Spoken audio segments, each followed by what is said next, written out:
Shalom, shalom, c'est votre pain quotidien, que vous soyez chrétien ou pas. Jésus-Christ vous aime beaucoup. Alors nous allons continuer notre étude, vaincre ses inquiétudes. Nous avons lu la fois passée, Philippiens chapitre 4, verset 6, ne vous inquiétez donc de rien, mais en toute chose, faites connaître vos besoins à Dieu. Aujourd'hui, nous allons parler de quelques sortes d'inquiétudes. Matthieu chapitre 6, verset 25, verset 27 et le verset 31 à 32. La Bible dit, c'est pourquoi je vous dis, ne vous inquiétez pas de votre vie, de ce que vous mangerez, ni pour votre corps, de quoi que vous serez vêtu. La vie n'est-elle pas plus que la nourriture et les corps plus que le vêtement? Verset 27, qui de vous, par ses inquiétudes, peut ajouter une coudée à la durée de sa vie? Le verset 31 à 32, ne vous inquiétez donc au point, ne dites pas, que mangerons-nous, que boirons-nous, de quoi serons-nous vêtus? Car toutes ces choses, ce sont le païen qui le cherche. Votre Père Céleste, c'est que vous en avez besoin.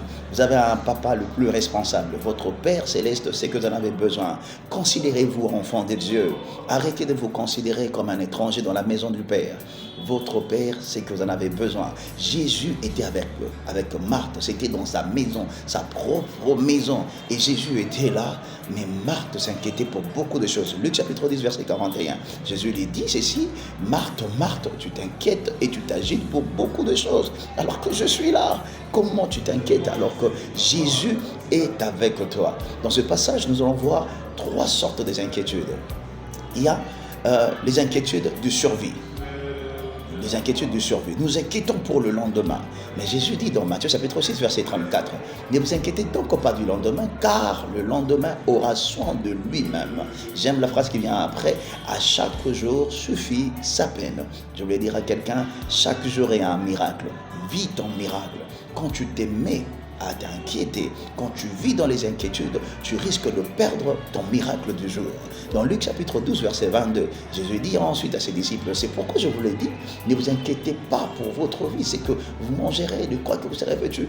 Et tout ça, ce sont des inquiétudes où nous voulons nous inquiéter pour de choses éphémères, des choses qui doivent passer. Bien-aimés, ne vous inquiétez pas du lendemain. Il ne faut pas vous sous-estimer. Vous avez un Père responsable. Il prend soin des oiseaux, il prend soin des animaux, il prend soin de fleurs. Pourquoi il ne prendra pas soin de vous? Pourquoi il ne pourra pas s'occuper de vous, de votre famille, de tout ce que vous êtes en train de traverser? Jésus dit, voyez ces oiseaux qui volent dans les airs. Jamais ils ne s'aiment. Jamais. Ils ne se préoccupent même pas de ce qu'ils doivent manger.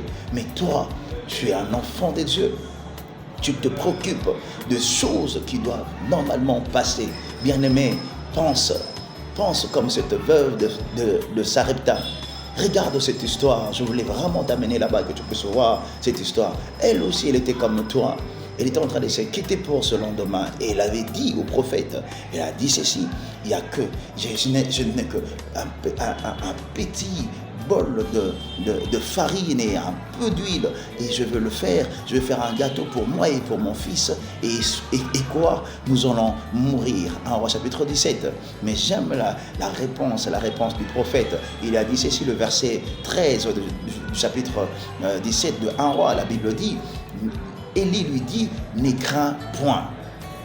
Ne crains point. Je voulais te dire aussi, ne crains pas.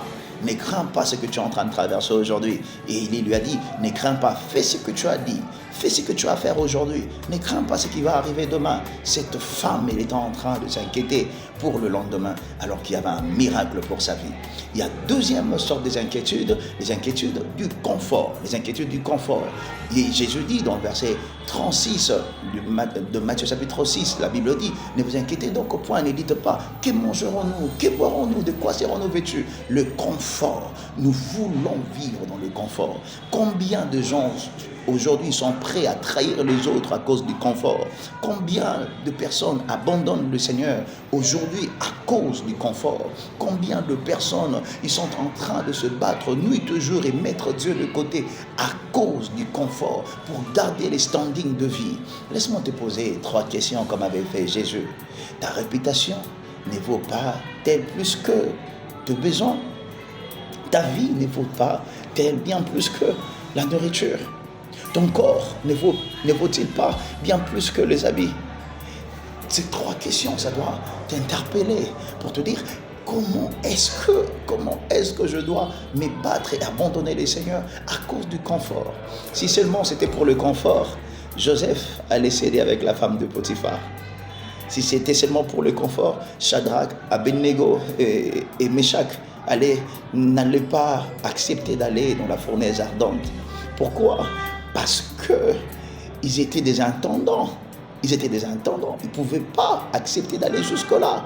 Si c'était seulement pour le confort, Daniel n'allait pas accepter la fosse au lion. Bien-aimé, que le confort ne t'amène pas à t'inquiéter au point d'abandonner les seigneurs. Et troisième sorte, c'est là que je vais citer, c'est que nous avons les inquiétudes de comparaison.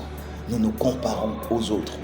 Nous nous comparons à ce que les autres sont en train de faire et ça nous inquiète. Bien-aimé, quand tu t'inquiètes et tu te compares aux autres, la comparaison qui est en dehors de la volonté de Dieu pour ne pas chercher à t'améliorer, ça t'amènera à la mort. J'aime bien le dire, ce n'est pas parce que tu n'as pas mangé le pain de Jésus que la croix n'est pas pour toi. Ce n'est pas parce que tu n'as pas mangé le poisson de Jésus que le salut n'est pas pour toi. Jésus est pour nous tous, que tu n'aies pas le poisson ou le pain, mais tu es un enfant de Dieu. Tu es un enfant de Dieu. Tu as une relation avec le Seigneur. Bien-aimé, le plus important, ce n'est pas ce que tu es en train de traverser. Le plus important, ce n'est pas avoir des enfants, ce n'est pas avoir le mariage, ce n'est pas avoir un bon travail. Le plus important, c'est avoir la vie que Dieu t'a donnée et tu es un enfant de Dieu. Pour la comparaison, je me dis que Ananias et Saphira, c'était parmi les gens proches des apôtres. Parce que Pierre pouvait connaître celui-ci, c'est Ananias, celui-là, c'est Saphira. Il pouvait même l'appeler par son nom. Il était proche, mais il voulait se comparer à Barnabas parce que Barnabas a donné sa parcelle. Lui aussi voulait faire. Mais qu'est-ce qui est arrivé après? Uri, fils de Shemaéja, lui aussi, je pense que je suis de l'école de ceux qui pensent que Uri avait un appel authentique. Il était un bon prophète, mais il voulait faire comme Jérémie. Et le roi Joachim l'a suivi jusqu'en Égypte pour le ramener en Israël. Et enfin, tu connais l'histoire. Jérémie chapitre 26, tu connais l'histoire. Bien-aimé, arrête de te comparer. Tu as un papa le plus responsable. Que le Seigneur te bénisse.